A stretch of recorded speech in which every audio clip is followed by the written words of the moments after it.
Pemirsa, pemerintah Kabupaten Banjar melalui Dinas Sosial Pemberdayaan Perempuan, Perlindungan Anak, Pengendalian Penduduk dan Keluarga Berencana membuka penanganan seorang anak berusia 14 tahun yang terpapar paham radikalisme kategori tinggi.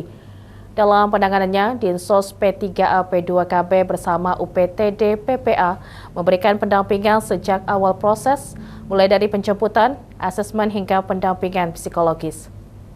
Kepala Dinsos P3A P2KB Kabupaten Banjar Erni Wahdini menjelaskan, pihaknya menerima laporan awal dari Densus 88 pada 26 April 2026. Menindaklanjuti laporan tersebut, Unit Pelaksana Teknis Daerah Perlindungan Perempuan dan Anak bersama aparat terkait langsung melakukan penjemputan ke kediaman anak. Berdasarkan hasil asesmen, dinyatakan berada pada kategori paparan radikalisme tingkat tinggi. Selain itu, ia diketahui menjadi salah satu administrator grup yang menyebarkan paham radikal di luar wilayah Kalimantan Selatan. Pemeriksaan psikologis juga mengungkap perubahan perilaku yang ekstrim, diantaranya kegemaran mengakses konten kekerasan, sikap agresif, penggunaan kata-kata kasar, hingga kecenderungan melukai diri sendiri dan anggota keluarga. Hasil asesmen juga menunjukkan anak tersebut memiliki kemampuan membuat bom rakitan sederhana, sehingga tingkat paparan yang dialaminya dikategorikan tinggi. Paparan radikalisme ini diduga berawal dari aktivitas yang intens di media sosial. Minimnya interaksi sosial di dunia nyata membuat anak lebih banyak menghabiskan waktu dengan telepon genggam, hingga akhirnya berinteraksi dengan pihak-pihak yang diduga merekrut anggota melalui dunia maya.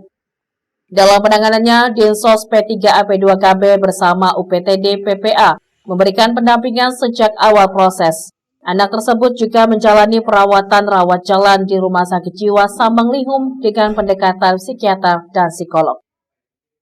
Jadi yang anak ini adalah yang pertama korban broken home, karena sejak 5 tahun anak ini ayah dan ibunya berpisah dan dia ikut ibunya.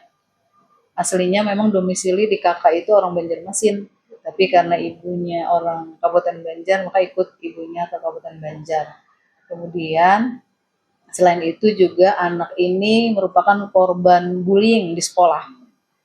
Nah, karena mungkin tidak ada penyelesaian, anak ini selalu menjadi korban bullying, akhirnya dia berhenti sekolah,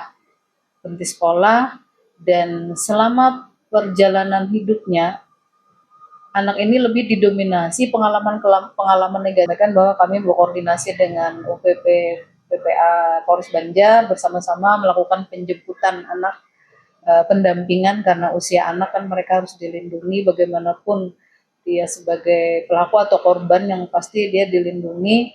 Kemudian kita dampingi pada saat asesmen di Polda Kalsel.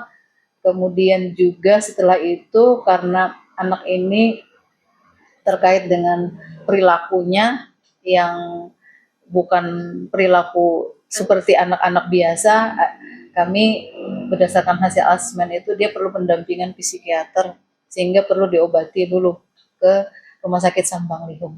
Jadi ini proses pengobatannya rawat jalan sambil pendampingan oleh kawan-kawan psikolog PTD PPA Kabupaten Banjar. Alhamdulillah ini sudah anak ini sudah ada perubahan ke arah yang lebih baik, namun tetap dalam pengawasan kita. Sebagai langkah pencegahan, Dinsos P3A P2KB terus memperkuat koordinasi dengan Dinas Pendidikan, Kementerian Agama, serta berbagai pihak terkait melalui sosialisasi sekolah ramah anak dan pencegahan perundungan yang rutin dilaksanakan saat masa pengenalan lingkungan sekolah maupun pembagian rapor.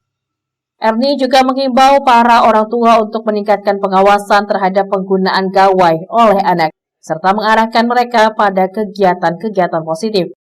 Ahmad Ramadhani, Banjar TV.